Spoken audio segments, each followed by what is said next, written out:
multiple takes. Has recruiting actually gotten that much better under Luke Fickell? We're going to go position by position on offense and take a little deeper dive from the last couple years of Paul Chryst to the first couple years of Luke Fickell. Locked On Badgers. Let's go. You are Locked On Badgers, your daily podcast on the Wisconsin Badgers. Part of the Locked On Podcast Network, your team every day. What is going on, Badger fans? Welcome to Locked On Badgers. Thank you for tuning in. Really do appreciate y'all. Thank you for making this one of your first stops every single day. Appreciate it so much. Today's episode is brought to you by FanDuel. Make every moment more. This summer, FanDuel is hooking up all customers with a boost or bonus daily. That's right. Something for everyone every day, all summer long. Visit FanDuel.com/lockedon to get started. All right. Something I've kind of wanted to do. So perception is very high on Luke Fickell as elevate Luke Fickell and the staff, right? It's obviously not Luke Fickell. There's a whole ecosystem and a whole machine grinding away on this. But the perception is very much Luke Fickell and staff have elevated recruiting over what Paul Chryst was doing towards the end of the Paul Chryst era. I thought we should take a look. Let's actually look position by position, comparing Paul Chryst's last two full classes with Luke Fickell's first two full classes.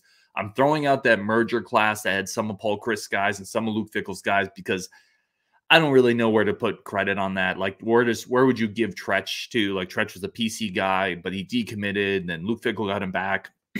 We're not going to look at that class. So looking at the 22 and 21 classes for Paul Chryst and the 24 and what we have so far in the 25 class for Luke Fickell, we're going to start offensively. We're going to do a different show on the defensive side. Really interesting stuff at the linebacker spot for some of these. But let's just get into it, right? Let's start at quarterback. So in Paul Chryst's last two full cycles, he had Deacon Hill, Miles Burkett. In Luke Fickell's first two full cycles, he has Mabry Mettoyer and Landon Locke. Just for the record, before anybody asks, we're also not looking at portal stuff. We're now looking at transfers, partially just because, and I really like a lot of what Luke Fickell and the staff has done in the portal, but that really wasn't what, at the end of Paul Chryst, it wouldn't be fair to compare that, right? Because the landscape has shifted so dramatically. All right, so again, who do we give the edge to here? Deacon Hill, Miles Burkett, or Mabry Mettoyer, Landon Locke? I also want to clarify before we really get into this one other thing. I'm really just looking at recruiting wins, like recruiting, how big the win was, what kind of athlete they were bringing in, what was the pedigree, because there's a lot of elements in building a roster, right? There's recruiting talent, but that's not all, right? That's not all that matters, because if it did, Texas would win like 7 national titles. It's also development, but development's not all that matters, because if it did, Iowa would win every national title, right? They don't recruit enough pure talent. They're the opposite of Texas. And then there's also just fit. Like Nebraska, it felt like for a lot of years was recruiting pretty highly ranked guys, developing them somewhat, but they just weren't fits. They weren't tough enough. They weren't recruiting dogs. They weren't recruiting grinders. When you punch Nebraska in the mouth the last decade, they folded. So all I'm looking at for this is really the recruiting win, what I thought of the prospect coming in. We're not looking at hindsight, and we're not trying to project out. So everybody, we're mostly on the same page. All right, so Deacon Hill was a good win. It was a 90 in the composite. He had a UCLA offer, big arm, big physical pocket quarterback. You know, that was a pretty good win. Miles Burkett was not a player that a lot of people were in on. He was an 87, which feels a little inflated, like he's a shorter quarterback. There weren't a lot of other offers. And then you compare those two to Mabry Mettoyer, Landon Locke, both coming out of Texas, both playing at really good levels in Texas. Mabry Mettoyer, of those 4 quarterbacks, the best physical skill set. Not quite the arm that Deacon has, but enough arm, but bigger, faster. I think you give this edge to Luke Fickell. And again, we're not talking about how they developed. It's easy to look now and say, well, Miles Burkett transferred away, and Deacon Hill, we saw him at Iowa, and that was not successful. We're just looking at what we think of the recruiting wins. And Deacon Hill was a 4-star quarterback. Mabry Mettoyer is an 89, so he's right in that tier. But I think Mabry Mettoyer is the better athlete and the better overall recruiting get. So I'm going to give this one to Luke Fickell, Steinecker, Lambert. Let's go running back. So in the 2 classes, full classes Fickell's had here, Atuka, Jones, and Dupree. Obviously, nobody yet in this class. Paul Chryst, in his last two classes, it was Yakimelli, who came in as a safety. I didn't know if I should put him here or not. We're going to put him here for now. Braylon Allen, Jackson Aker, Loyal Crawford, Antoine Roberts. This one's easy to me. I mean, no, not easy, because listen, I really like Braylon Allen. I think Braylon Allen's probably not quite as appreciated. Maybe, I don't know. It feels like some Badger fans are a little more down on him. I really like Braylon Allen. I like what he did here. But you look at the rest of what Paul Chryst brought in, Antoine Roberts, Loyal Crawford, not huge recruiting wins, guys that also weren't really character fits, as it turns out. Yakimelli came in as a safety. Acker isn't really a running back. And you flip it to what Luke Fickell has done, right, in his 2 full classes so far. Dupree and Dylan Jones are studs. Like, those are guys Bama came in and tried to get. A few other big-time schools were in on them. And then getting Atuka is a really solid player. I think you look at the totality of what Fickell has done, and I like all 3 of those guys as really nice recruiting wins. 2 of them as I would put in the category of blue-chip recruiting wins. I don't know if there was a blue-chip recruiting win for Paul Chryst those last 2 years. Braylon Allen, yes, but he was an in-state player. He did not – Braylon Allen, yes. But even then, it's probably 2-1. And then getting Atuka, I like a lot. So I think, to me, this one, if you're looking at just running backs, I'm going to give this to Luke Fickell's staff as well. So I got quarterbacks going to Luke Fickell. I've got running backs going to Luke Fickell. Let's go receivers, right? So last 2 classes of Paul Chryst, Marcus Allen, Skylar Bell, Tommy McIntosh, Vinny Anthony, Chris Brooks. First 2 classes so far of Luke Fickell, Cam Miller, Eugene Hilton Jr., Kion Berry Johnson. Well, let's start with Paul Chryst group. Marcus Allen was a real recruiting win. He was a Michigan commit. Wisconsin was able to get him. He was an 89 composite, which is right up there with a little ahead of what Cam Miller is right now. Right behind, actually, Eugene Hilton is an 89 as well right now. So that's at the same level from a recruiting composite standpoint as Eugene Hilton Jr.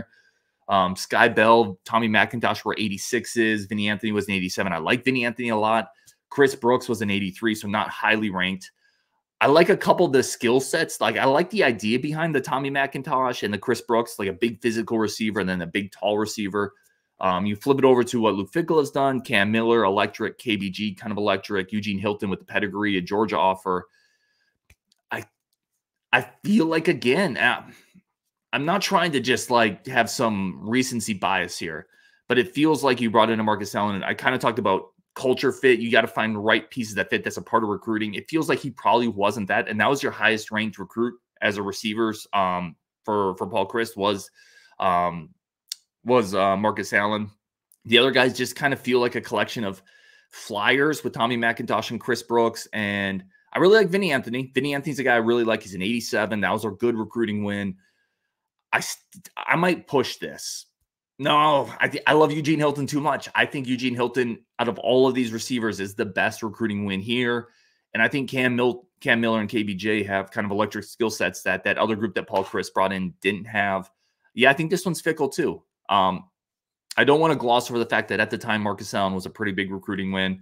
I like Vinny Anthony. I liked him a lot coming out of high school, right? So I remember we were on a different podcast, but I was talking about how much I like the speed and the playmaking there. But it's still, I think receivers, you go to Fickell as well. And there's still a chance they add a Moise Tunkara, which would make this even, that would be, I think, an upgraded version of Tommy McIntosh, essentially. So I'm going to go Fickell again on this. We're going to take a quick break there. We're going to come back with tight ends. So far, I got Fickell recruiting at a little higher level at quarterback, really based on the fact that I think Mabry's a little more physically athletic than Deacon Hill. He is. Like, he's a better just physical upside prospect. And then Landon Locke is a better prospect than blanking. My bad. The local Miles Burkett. Geez, Louise. I just talked about it. I have Fickell taking running backs pretty easily. I have Fickell in that group also taking the receivers. Coming up, we're going to talk about tight ends and offensive line, which I actually think is super interesting. Which group is actually recruiting at the offensive line spot a little bit better? That's coming up next on Locked On Badgers. But first, a quick break for our friends of the show over at FanDuel. FanDuel remains the #1 source for all of your sports betting needs. It's a great time. Spice up your weekend. Please do it responsibly, but FanDuel has great new offers. New customers get $200 in bonus bets if your first $5 bet wins. It's also easy to use, right? Things are hard sometimes. Like, FanDuel's easy. It's simple. The layout's clean. The payouts are quick. It's super easy to find parlay spreads. It's super easy to line up what you want. They have a little section off to the right-hand side so you can see what you're working on. It's fast. It's simple. It's easy. That's kind of what I need in all facets of my life, whether I'm making pancakes or using FanDuel. I just want fast, simple, and easy. FanDuel.com/lockedon. It is our destination. Please do it responsibly. FanDuel.com/lockedon. Okay, let's keep going here. Let's talk tight ends, and then I want to get into offensive line. I kind of purposely saved offensive line to the last because that's the one I think I'm most conflicted on. Let's talk tight ends. So in Paul Chryst's last 2 cycles, it was Jack Pugh, JT Seagreaves. Pugh was a 4-star guy, really good Midwestern level offers, Midwest level offers. He was a really big recruiting win. Obviously didn't pan out, but we're not really looking at that, right? Because the development aspect of this is not something we're comparing right now. Fickell's first 2 classes, Grant Steck, Robert Booker, Nizy Davis. You got to give it to Fickell again, right? Steck is a monster get. Now, Steck started, right? Like Steck is a guy who started building a relationship with Paul Chryst kind of early. But he's just such a big time recruit. I think he's a little higher level than Jack Pugh. And then you add in the 2 big high upside guys in Booker and Nizy Davis. JT Seagreaves was kind of that high upside guy too, but he was a high upside guy without, I don't think, quite the athleticism of the other 2. So to me, this one is relatively easily Luke Fickell, 4 for 4 so far, in just kind of elevating the recruiting wins, the composite rankings, the battles against big time opponents. Again, that's the other thing you want to look at here too. Wisconsin is winning some of these recruiting battles against opponents that traditionally we weren't always in battles with, right? You look at the running backs, some of the receivers, Eugene Hilton, obviously junior with the Georgia offer. So there's an aspect of that as well. When you look at the competition, these recruiting wins just feel like we've stepped up a boxing division, right? We're taking on a little more physical guys and we're landing some haymakers. All right, let's go offensive line. Now, Paul Chryst's last 2 cycles, again, full cycles, Joe Brunner, Barrett Nelson, Nolan Rucci, Riley Mahlman, JP Benchwall. That's a 4-star, a 4-star, a 5-star, a 4-star, and a 4-star. That's impressive, right? From a recruiting standpoint, that is really damn impressive. That's 5 guys who average out to be a composite 94. That's not even 5, right? 1, 2, 3, 4. Oh, 6 guys. I apologize. 1, 2, 3. No, it is 5. It's 5 guys who aren't even like borderline 4 stars if you average them all out. They average out to be like a really solid 4-star guy. Obviously, Rucci's in there as a 98 composite. He bumps that up. That's a national recruit. Could have gone anywhere. The Badgers got in on him early. They secured it. They had the connection with the brother. But connections with brothers don't always work. That was a monster recruiting win that reverberated nationally. And then the other guys, oh yeah, Brunner, high 4-star. Barrett Nelson, 4-star. Riley Mahlman, really high 4-star. JP Benz, 4-star. All right, let's compare that to what Luke Fickell has done in this first 2 cycles. It's Haywood, Mandel, Corey. You know the names, Jensen, Cubberly. It's Logan Powell, Davenport, Clark, Roski. By the way, Roski I love. But if you average out all of those composite players, it's an 89. So it's not, from just a composite standpoint, they're not recruiting at the same level of Paul Chryst and their staff. If you're solely looking at the composite rankings, right? The rankings of the average offensive lineman coming in have dropped a little bit. I'm actually going to call this one a push. I'm going to call it a push. Again, we're not talking development here. This was tricky for me because I don't want to lose sight on the fact that when these guys recruited under Paul or committed under Paul Chryst, when Rucci committed, when Brunner committed, when Mahlman committed, those were massive recruiting wins. Badger fans were stoked for those. Because they didn't develop doesn't really diminish the magnitude of the recruiting win or the importance of it or even how impressive it was. So I think what the Badgers have done, and they've done it, really impressively, is they've held par with this, right? They've kind of held the line on offensive line recruiting because even though our composite ranking has dropped a little bit, I absolutely love the last 2 classes, and they've landed more guys.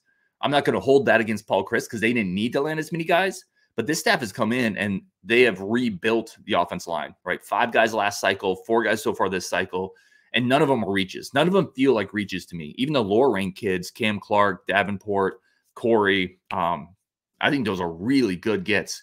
Corey is going to be a starter on this team in like 2 years. I feel so good about that. I love the length of Davenport. I called him one of the most underrated offensive linemen in the country. I think he is one of the highest ceilings in this entire 2025 class because he's nimble. He moves.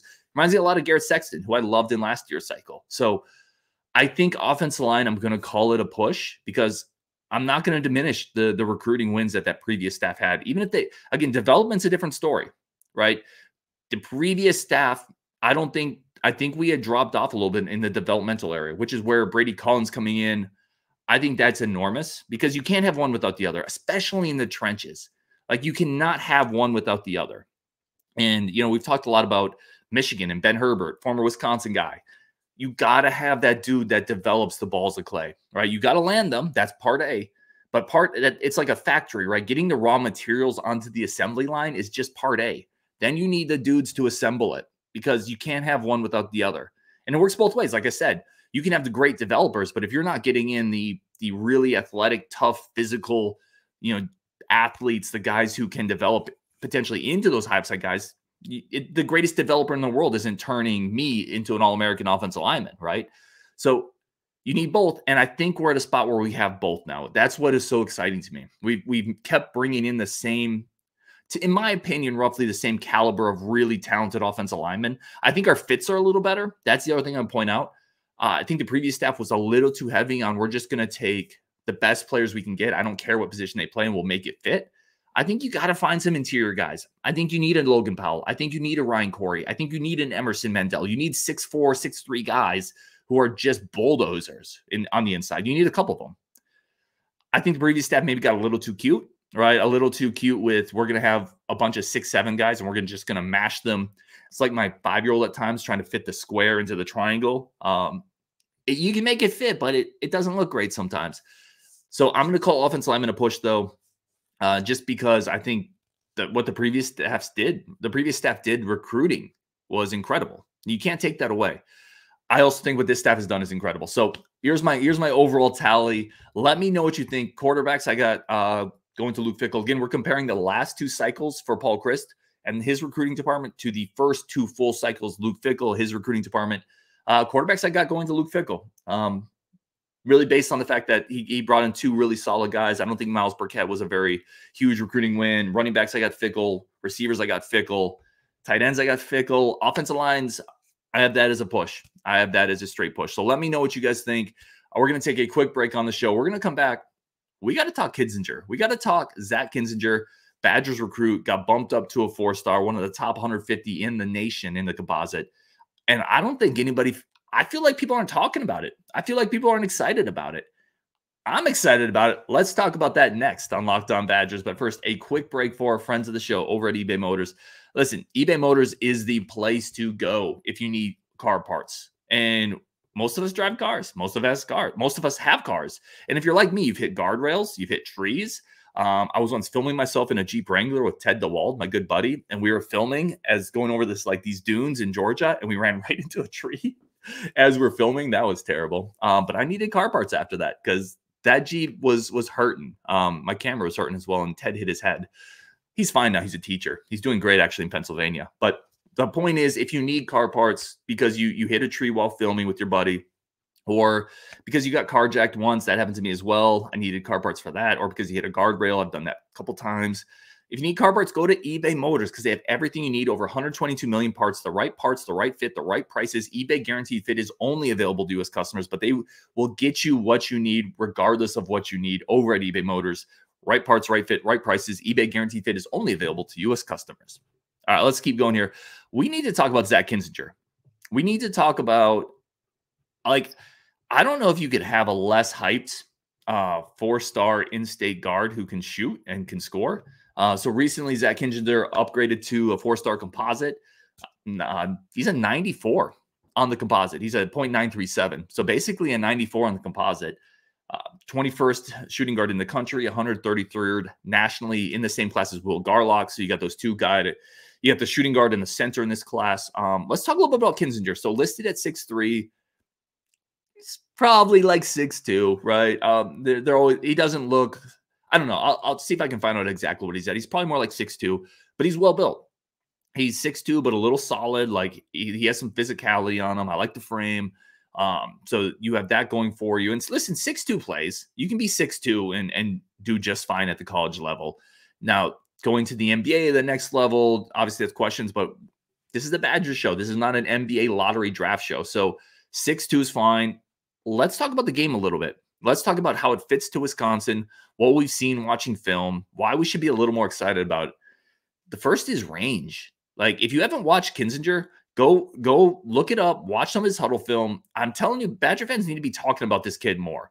And it's weird to me that we're not. And I'm part of that. Like, I got to talk about him more. I was watching some film the other day. The range is crazy, right? He's pulling up 5, 6, 7 feet behind high school line. So it's easy college range. One of the things about his shooting that I love is shooting off movement. It's shooting off the dribble. It's pull-ups in transition like that. That's a huge part of where basketball has gone, right? Being able to create that space in transition, create that space with cross matches, and then just pull up and hit a three. It's kind of borderline unguardable if you got that in the bag. He's got that in the bag. Shooting off movement. He has to initiate a lot of his high school offense when you watch the film. If you put him with more of a point guard, more of a traditional pass-first point guard, and you start running him off screens, pin downs, you start involving him in action, you start using him as space the court, I think off movement, he's going to be kind of deadly. He's really, really good even shooting off dribble, which is pretty difficult. A lot of high school guys struggle with that. You know, he has got a really nice right to left cross, pull up into a jumper. He creates some space, doesn't need much room at all. Pretty quick release on that, nice form. He's a shooter, right? And we're in the shooting era of basketball at the college level, at the NBA level.